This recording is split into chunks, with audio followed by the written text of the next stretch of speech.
It's Mankini TV. It's my show.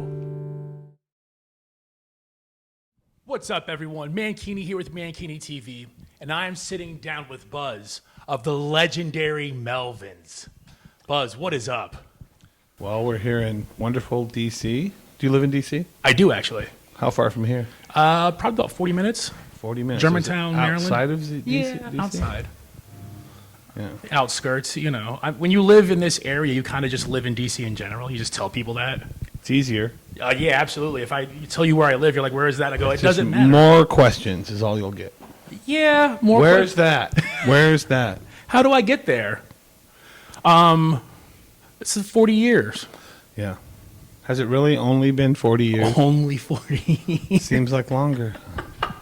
Could you imagine, like, 40 years ago, that going for 40 years with this group?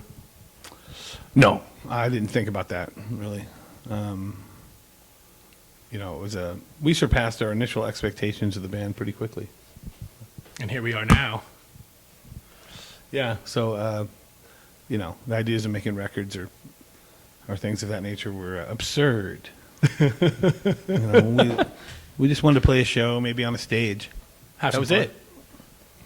The idea that someone would give us money to make a record, that's ridiculous. That's just crazy talk. And the fact that it's still going and you're still being given money to do these tours and play these shows. Yeah, you know, it's weird. You know, a place like D.C. or Chicago or, you know, Hamden, Connecticut, there's money waiting for us. We just drive over there and get it. That's how it goes. That is how It's it waiting goes. all over the place for you. You just drive to those places and pick it You up. have to go get it. Like a lowly drug dealer, just kind of collecting his money. Yeah. They might have a little bit of more of a dangerous, maybe a little more dangerous than what we do, but maybe not. I feel like as a People tour like musician, drugs. it's pretty dangerous. People like drugs. They do. Yeah. They do. They do. The business just comes to them. It really does. They don't have to go anywhere. Where- That's the difference. We have to drive to Chicago. They just have to sit here and they can sell all they want. Fair enough. Yeah, they just kind of hang out in front of the venue, just wait They're for everyone done. to show up tonight. Done, done, done. I've got acid, I got shrooms, I got weed, and everyone, yeah. I'll sell you something that might look like it. No guarantees it'll be real, but Oh, I hope who not. knows? I hope That's not. part of the deal. Sometimes you get burned. Yeah, you do, and it's the drug game, so you kind of, you know, it's not like you can get a return on it. It's not like Amazon. Like, hey, can I give you this back? You can try. Might get yourself in more trouble. Maybe. Have you ever seen anyone try to give drugs back? No. Okay. But I'm sure it happens daily. It has to. Hourly, I would imagine. Hey, Oh, man, yes. this wasn't any good. Can I just get half my money back? Sure. Move along. Move along. We're cash and carry, baby. Well, it's 2023. They take like electronic payments now. You know, you pay your Do drug they? dealer on you pay them on PayPal or Venmo. Some take credit cards. Why would you want a record of your drug sales? I have no idea, and I guess if you are smart about it and aren't ringing it up as a drug sale. Yeah, guys. What would it be? I want it gambling. I placed a bet on the Washington Redskins. I'm sorry, the Commanders. The Commanders. It doesn't sound as tough.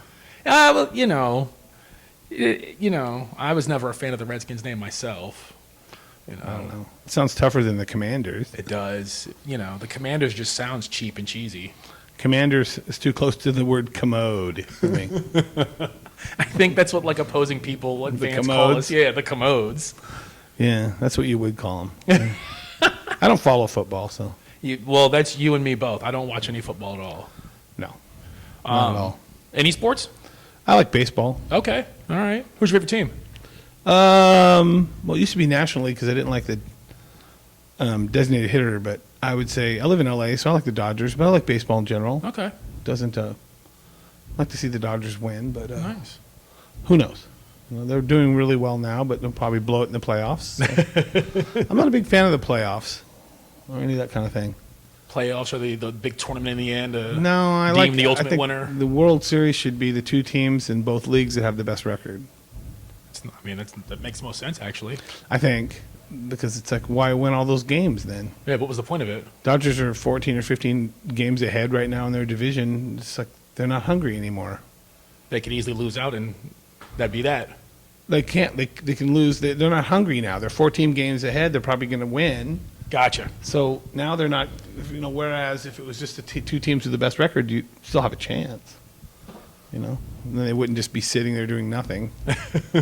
Who cares if we lose? They have a guaranteed spot in the playoffs now. So Oh, the spot solidified. Doesn't matter then. that's my point. Yeah, I see. don't that. like it. Yeah, I got you. I got So you. then when the season's over, it's fun, but baseball's a very weird game. So the worst team in baseball will still win about 60 games. It's a lot of games to win and still be the worst team. Right. And the best team in baseball will still lose about 60 games. It's crazy. So that means the worst team can beat the best team anytime. Yeah, So absolutely. what does the World Series really tell you? Unless it's about the two teams that won the most. Doesn't really matter. I don't know. It's just a tournament that the worst team in baseball is still a really good team. They still can win. So doesn't really tell you anything. Make it a best of 21 games. Do you think everyone could withstand that best of 21? I don't know what they can stand. It'd be a lot of gambling there, though. A lot of money to be made on the gambling. People gamble on anything. This is true. Ever since they legalized sports betting out here, I've watched people gamble on everything. Everything. Yeah, I mean, gambling to me is a victimless crime. So I give you that. I give you that. If you're just going to throw the money on something, why not? I don't care. As long as you have it, you Don't want to bet the gamble? house. Go ahead. Well, it's up to you. It's your house. I don't see how we should have any rules about gambling. It's your money. Do what you want with it. I've always thought.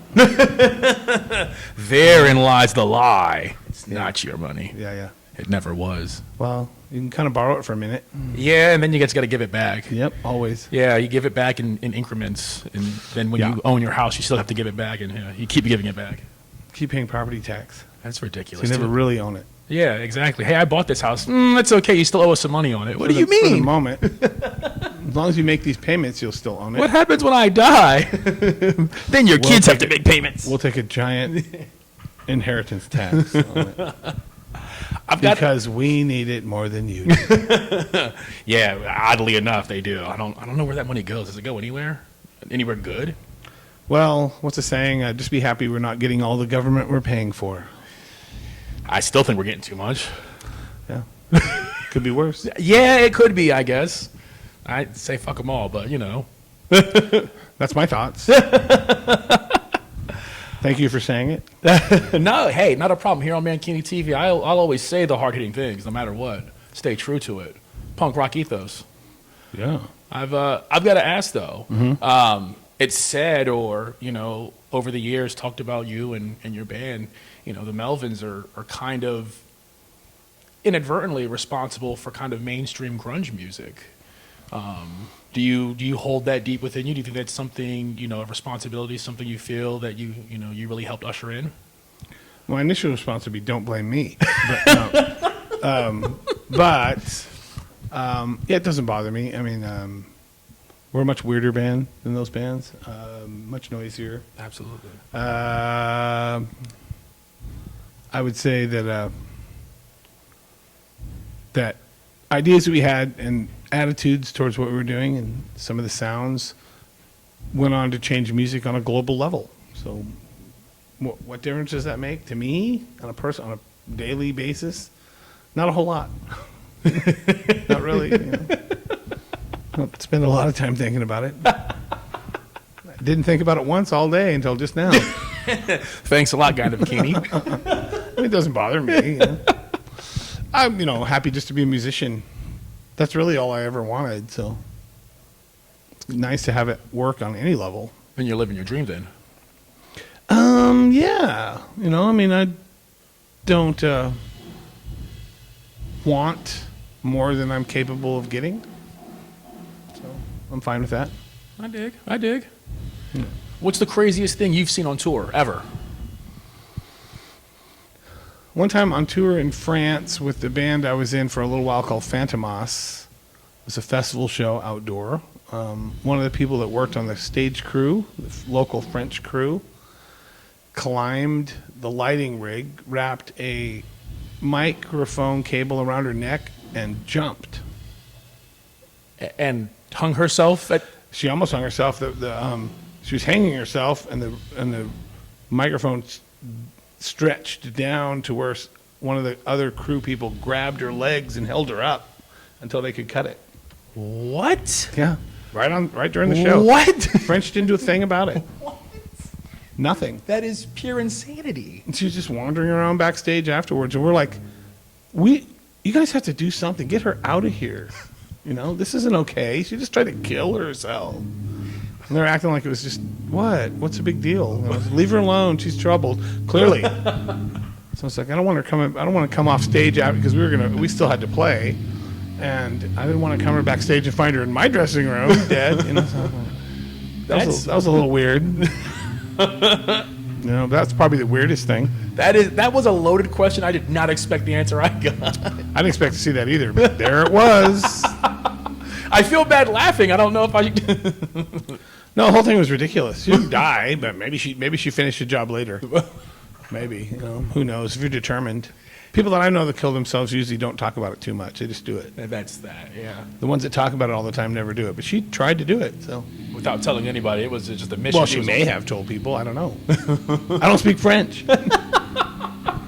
She could have been loudly talking about it all day, for all I know. Oh man, what's the craziest thing you've ever eaten on tour? Eaten? Yeah. Well,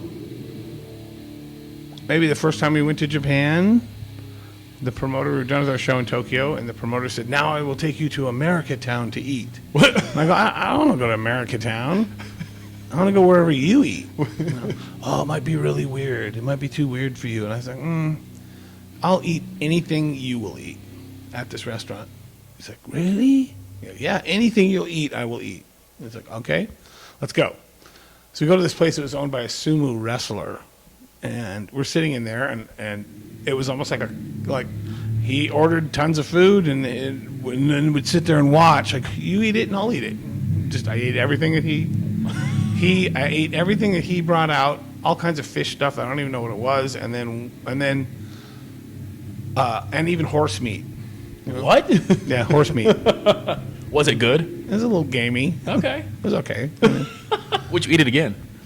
Under the same circumstances, I wouldn't hesitate. I mean, you figure Japan's been around a long time. This food's not killing them. Yeah, fair enough.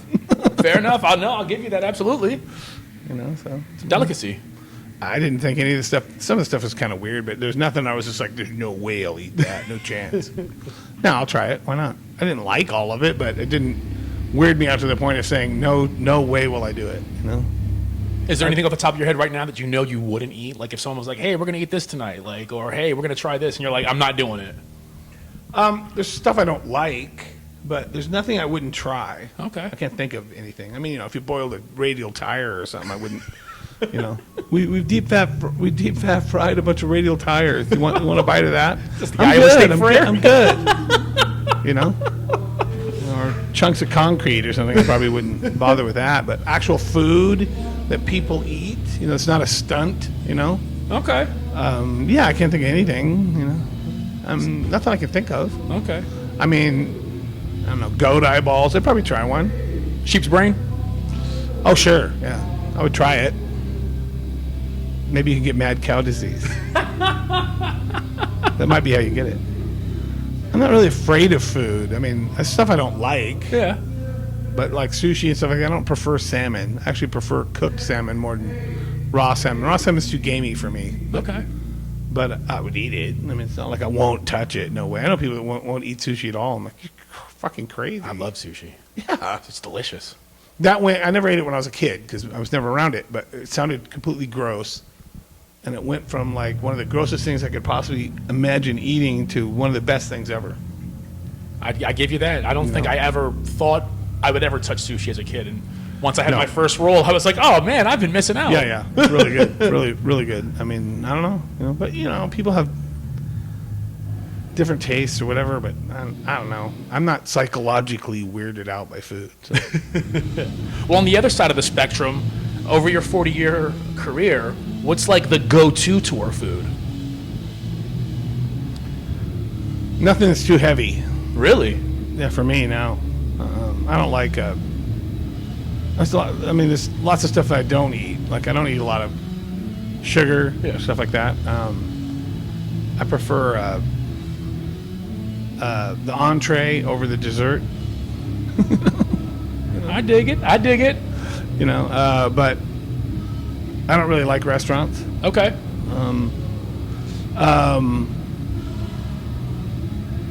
I'd rather just get my own food and then just bring it to the club. You know, I like that. I've got like some chicken and vegetables in my backpack right now. once I get to the club, I don't usually like to leave it. I will some occasionally, but usually I'll like to stay here, and then when we do our sound check, I just stay at the club. Hang out and relax until it's time for the show. Yeah, you know, it gives you a chance to think about what you got and what you're gonna have to do later. I don't like a lot of distractions. I'll read a lot while we're traveling and things like that. But beyond that, listen to music. Beyond that, I don't have a lot of distractions on the road. I don't want them. I'm here to work. I do my job, and that's the main thing for me. You know, like tonight, getting here is one main objective, and then doing the show and trying to do the best that you can for the people that came. We're offering a service to them, and I really take that seriously, and I want them to enjoy it if they can. And I don't take it lightly, and I don't take it for granted. Nice. I feel like there's a lot of musicians that do. It's really, you know, I feel like it's kind of just, I'm going to come here and do whatever and not really care. And, you know, I got paid already, Yeah. so it doesn't matter what I do tonight. Yeah, I'm sure that happens. But I try to stay tunnel visioned on the road. I'm here for one reason. It's not a vacation. Yeah. If you can go out and do fun stuff on the road, great. But if it doesn't happen, don't let it go to your head. You know, oh, this isn't fun. You know? Nothing's fun all the time. That's a good point. That's a good point. Well, on this 40-year tour, this 40-year anniversary tour, you know, how's it been, honestly? Like, what's this just felt like emotionally and mentally as you've been on the road for this? I don't think there's one show that I've thought that while I was on stage at all. It's like I'm too busy thinking about what we're doing. Oh, it's 40 years. You know, no, I don't think that ever crosses my mind. I'm try to get psyched into another place, think about what the songs are about, and do my best. I mean, like when I play tonight in Washington D.C., it's like I'm not going to be going, wow, I'm on stage in D.C. I'm going to be playing the same show that I would in, you know, Nebraska or wherever. I don't think differently. You know, people think, oh, if you're in a big city like New York or Los Angeles, you're going to do a different show. I don't. And if you see me in, you know, Houston, Texas, it'll be the same show I play in Chicago. You know, and try to. Anyway. I don't get too carried away with that kind of thing. It's like, you know, every show's important, and you never know when they're going to be really good. You have no idea. So you do your best every single time. Give it your all every time, no matter what. Lots of factors can make it not as good, but the audience doesn't know that. And people that come, I've never played this place, but people that come here know what to expect. The locals know what to expect. Absolutely. They know what it sounds like. They know what the experience is like. And so you have to just go by, you know, if you're playing some club that doesn't have a very good sound system or somewhere like their monitors are crap, well, the audience already knows that. They already know it sounds bad. They're here anyway. They showed up no matter what. Do your best, and don't let those kinds of things worry you too much. At least for me. I like it. I like it. 20 years from now, still touring if you're able to? Well, the reason you tour or stop touring or retire, and I heard this from a skateboarder, professional skateboarder, is that you either don't want to do it anymore or no one cares if you do it. That's why you retire. You know, so I don't know. Wow, that's No idea. pretty profound. I didn't even, wow. You know? So if they're still caring about you doing it, you're still doing it. If I still want to do it. If you still want to. All Yeah. right. But I don't know. I mean, you know, I kind of operate like nothing's going to work. So it'll be like, you know, out of business in 6 months. I think you're better off. If you So think then of you're that. lucky if it's open a year from now. Yeah, you're not really worrying about, well, I'm sure in 9 years we'll be fine. It's like there's no way I can even know. I plan ahead, but there's no way you can know what's going to happen. Nobody could have predicted the pandemic. Nobody could have predicted any of those kinds of things. We're going to stand on your way literally for years without being able to do road work or things like that. So there's no way to know that. I like it. Yeah. So, you know, people that think nothing can happen, it's all going to be fine. It's just like, well, Maybe. But you don't know that. No way to know that. You can't promise me that. No, I don't have a crystal ball. I don't even have a magic 8-ball. So none of those mystical things will help me. I don't believe them anyway. I was going to say, I mean, do you even believe in them? Would it matter? No. It might be nice to take a year where you let every decision be made by the magic 8-ball. Just a game of chance for a year? Just See what happens. And ask a question and do what it says. I might take you up on that. That might make for a fun year or a really disastrous year. End up in the joint. That'd be the first day. Yeah. Should I kill this woman behind the counter that's fucking with me? Signs point to yes. Well, I got to do what the 8-ball says. You're dead. Sorry. Try explaining that in court. You might be able to get away with it. I didn't think it was going to go this way so soon, Your Honor. I had to kill her. The 8-ball said so. I had to. I had this thing. I'm going to live this whole year. Take the 8-ball to jail with you then? I don't make the rules. The 8-ball does. Right. Lawyer just walks out of the room. I can't help you anymore. Do lawyers walk out of rooms? I don't know. I don't know. Probably not. I don't want to have a lawyer. Ever. Before we head out here, Yeah. what's the obviously if retirement is unknown and stopping is unknown given everything, what's the one thing on your mind down the road for this band, at this moment, like in your head? We have a new record that's coming. I was listening to final mixes of it today, putting a few, tweaks here and there on it, and then hopefully that'll be out next spring. Nice. That's what I'm thinking about now. Nice. A few live things coming up at some point, so business as usual. Nice. Just keep moving forward. I'm always ready for more Melvins records. I mean, Thank you. Always ready. You can never get enough of it. Well, I don't listen to them, but I understand what you mean. Mm-hmm. Yeah. I'm too close to it. I hear it warts and all. You put it in, you're like, I can't do this. Nope, sorry, it's not working. I've said it before, but I can usually enjoy one of our albums about from the time we make it, or time it gets done mixed, to up until it comes out. And by then, it's been months and months and months, and I'm over it. I've moved on. You just can't do it anymore. I heard it enough. It's ingrained My in favorite your director head. is this guy named John Huston, and he said that he would watch his movies, he'd make the movies, he'd edit them, and then watch them in the editing room until he was satisfied with the way that it was, and then he would walk away. And that was it. Yeah, and then once a record comes out, or once, like he was like, once a movie comes out, it's out of your hands. That is. See? That's. See how things work? Buzz, I'm sorry. No, it was good. That's. You're cuckoo. You're cuckoo. I very well might be. That is ridiculous. I apologize for that. Nothing to apologize for. I like surprises. I'm glad you like surprises and you're so calm about it.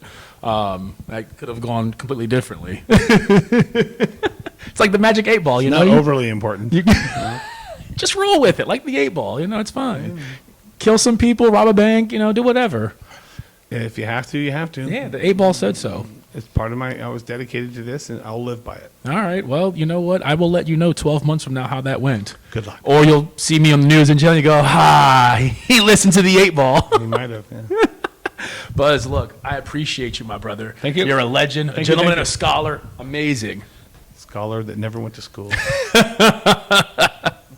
I'm Mankini. This is Mankini TV. This has been Buzz of the Melvins. Thank you so much.